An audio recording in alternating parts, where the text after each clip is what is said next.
I think so many people are keyboard activists, right? Everybody's good at sending a tweet about how the world should be and nobody's doing anything about it. And that is just very much human nature.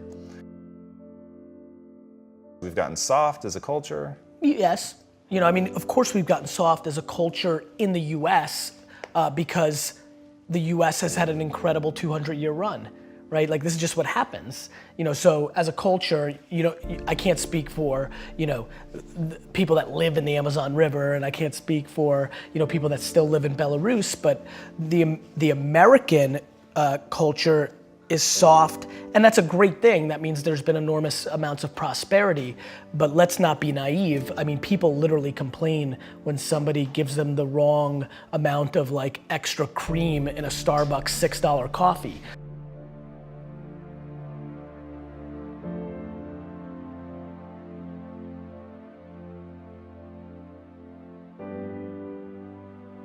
My lack of interest in complaining is so high, and when I watch what people complain about, it breaks my heart because they completely lack perspective. And I genuinely believe my happiness and optimism comes from my perspective. Even in political unrest times like right now, a lot of people are very bent out of shape, but the reality is that it's just never been better to be a human being. That's just the truth, that's just data, that's reality. And yeah, I mean, it's just a very fun time to be alive.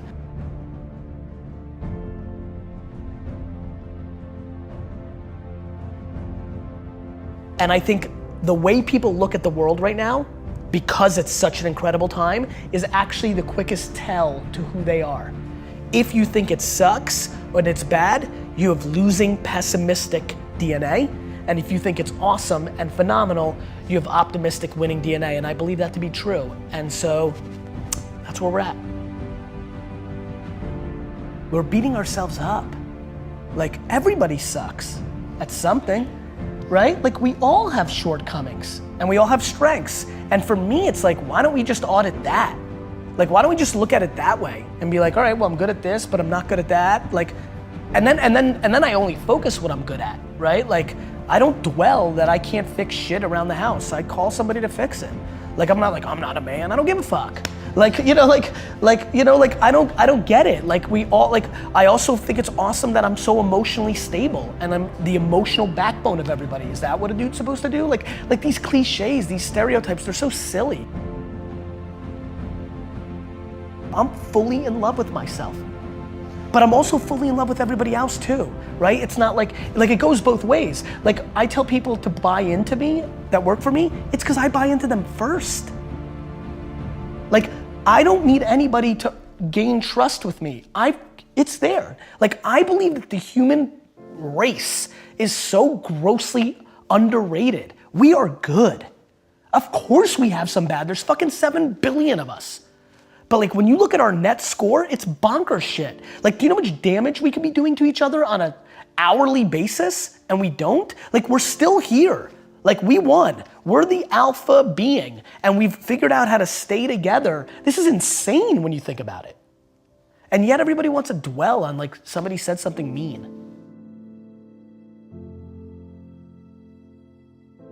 If you want to be an anomaly, you have to act like one. Like people want all these special things to happen, but then they're acting like everybody else. And that gets into the Saturdays in your 20s, like, or just like taking risks or things of that nature. Like if there's anything they take away, it's like, look, like you're gonna only be so pretty, you're only gonna be so smart. Like there's things that are gonna be natural and then there's things that you can actually control. I do believe, and I don't know if I'm right or wrong, I don't, but I do believe that work ethic is a taught behavior. It's something you do have more control over. And you know what really sealed the deal for me?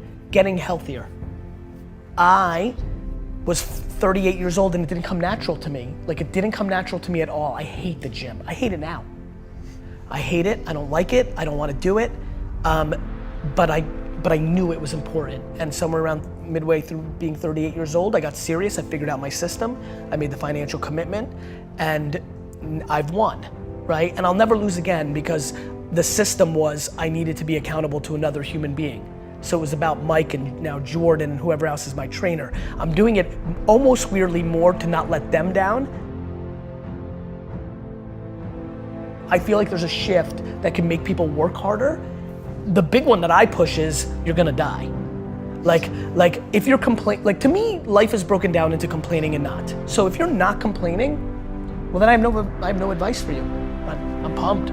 Like you did it. Like I have friends who make $42,000 a year, work 9 to 4, kind of, with an hour and a half lunch and 45 minutes of YouTube and 10 minutes of bullshitting and an hour of complete wasted time in a meeting. So they're kind of working like 6, hours a week, right?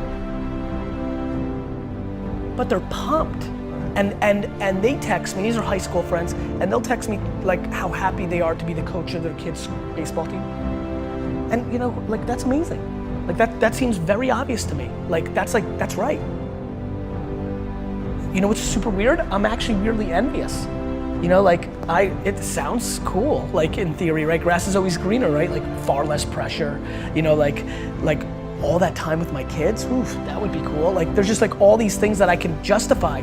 So to me, but I have friends who have $100 million in the bank because of Facebook's IPO, who complain, who are still hungry, who want to do even more, who will complain to me because they know I work a lot about no work-life balance and they don't get to spend enough time with their family. And I'm like, you have $100 million.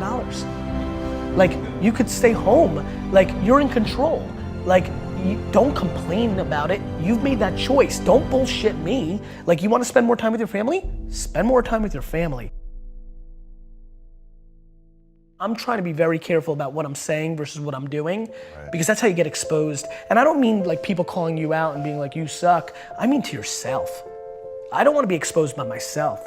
It's looking yourself in the mirror and saying like, am I doing this right? So to me, there's so many people that are talking shit about how big of an entrepreneur they're gonna be and how much they're gonna achieve, and they don't work on weekends. I worked every Saturday of my 20s. And I talk to 20-year-old entrepreneurs every single day. Lately, I've been saying to them, this Saturday, you're gonna have more time off than I've had in my entire 20s on a Saturday. So before you tell me how you're gonna be bigger than me, start thinking about what you're actually doing.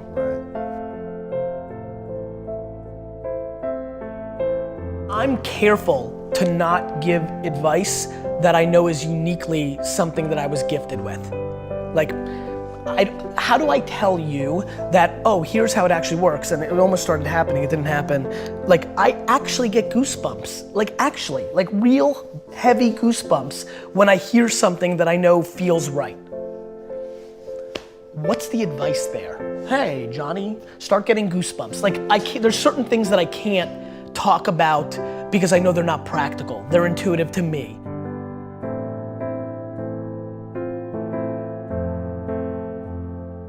I plan to instill kindness into my kids. I plan on instilling perspective into my kids. I plan in instilling just being a good human being. I plan on making sure they don't use their parents' wealth and micro fame and leverage to impose on any other person. I'm petrified of that. If my kids try to punk their friends on my shit, I'm gonna beat the fuck out of them. That's just loser DNA. You didn't do that. Right? I'm not obsessed with tactics. I'm obsessed with religion. So I have a lot of wealthy friends at this point who think it's smart for them to sit first class, but the kids in coach. It's a tactic. They send their kids to Africa to build a school for a week. It's a tactic. It's like my friends that love the environment. The number 2 sector in the world that is hurting the environment is the fashion industry. When you run the math of what's doing bad to the earth, it's the number 2 industry behind gas. I don't even want to say it because I'm not sure if it's gas and oil. The number 2 industry, this I know for a fact, is the fashion industry. So all my fancy friends who love the environment, are they willing to give up their fucking Louis bags? Let's see, right? So I think people talk shit. So you let them sit coach and you went first class, but you went to, Hawaii and ate at all the best you can't pick and choose. To me, it's binary. So I don't want to be a hypocrite. So my big thing is look, you need to be kind. Mean is just non-negotiable in our family, right? And then you just need to not be full of shit. If you wanna look at daddy's mountain and you wanna say what I did to my dad's, and that was a big mountain for an immigrant, like wow, dad did it, right? If you wanna say, I'm gonna climb that and I'm gonna climb bigger, awesome. Like, I'm pumped. I'm weirdly not cheering for you because I'm just a weirdly competitive dude. This is actually something I'm not proud of. I'm comfortable saying this and I believe this is a flaw, but I don't want my kids to beat me. I don't. Like I hate saying it. I know this is where I get in trouble. People will take one little clip from one video interview and they're like, you're bad. It's just my truth. I don't want to bullshit you guys. Like, I'm that competitive.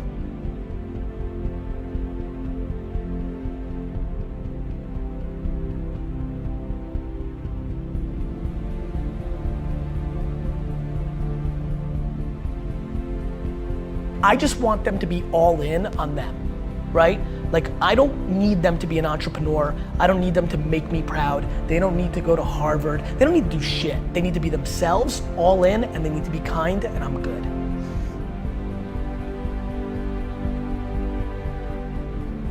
Like, everybody thinks their stuff is so good. Like, every day, Gary, my Instagram's so on fire, it's so awesome. Why is nobody, like, why am I not gaining followers? Because it's not awesome. We all think our stuff is the best, and like, I get that, but yeah, that would be my advice, only because that also is liberating. To me, everything's about breathing, right? Like, to me, everything is about like, take full ownership for everything, and then everything gets easy, because then you're in control.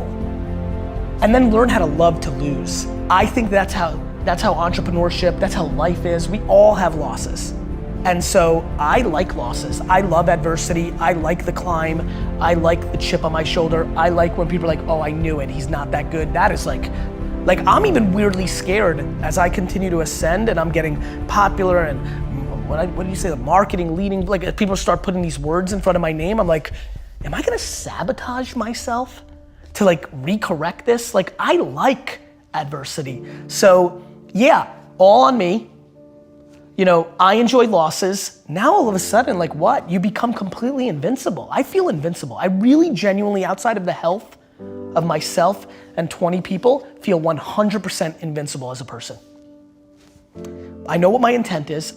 I want to do good at nobody else's expense. I'm far from perfect, we all are. And so just easy, it feels very light to live life. I'm just in a good mood.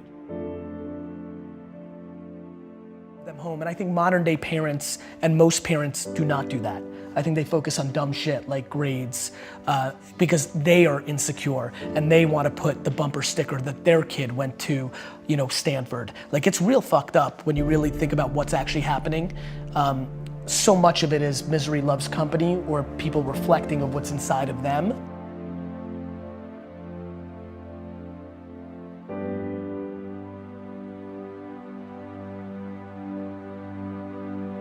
Is the impact that you want to have on the world? Same thing that attracts so many of millions of people to people that are selling bullshit, those same people are attracted to me. And what I want to do is suffocate out all those other people and become the alpha of that entire world of people that are hoping and are desperate to look at me. And what I want to do is inspire 2 14-year-old girls in Kansas City right now to build $1 billion company on having a bunch of employees hugging each other in the halls. I think that Steve Jobs came along, became an icon, but the sad part of that narrative was he did not treat his employees well. He became an icon, and the narrative became he got the most out of people by being a jerk, and that became romanticized. And a lot of people in Silicon Valley today run companies where they're mean because they think that's the right thing to do because they put Steve Jobs on a pedestal. I want my pedestal moment. I want to become that big. And what I want to come from that is that kids that aren't even born today think that they can build a $5 billion company and be a great guy or a great gal. I want to build the biggest building in town ever by just building the biggest building in town, while I think most people try to tear down everybody else's building. So I think positivity and good is practical advice to building an empire, and I want to be the poster child of the person that built the biggest, baddest empire and did it by being a good dude along the way. And not everybody's gonna be happy about everything I did, but if it's 97% of people talking good behind your back, that's a real legacy. And I wanna do it in a pop culture way. I'm gonna do it anyway. People have done that before. Just so you know, there's plenty of people. Warren Buffett's a really good dude. Like there's plenty of people that have done that. There's a difference. I wanna do it and I wanna be a rock star, right? Like, and that's where you influence people. Like, you know, like I wanna do it, but I also wanna be the most popular. And so then that person's like, oh, I wanna be him, so I guess I'll be nice. Like I wanna literally take people who have DNA that's kind of nice and make them more nice because they think that's how I became big. So I basically wanna trick the business world into becoming kinder.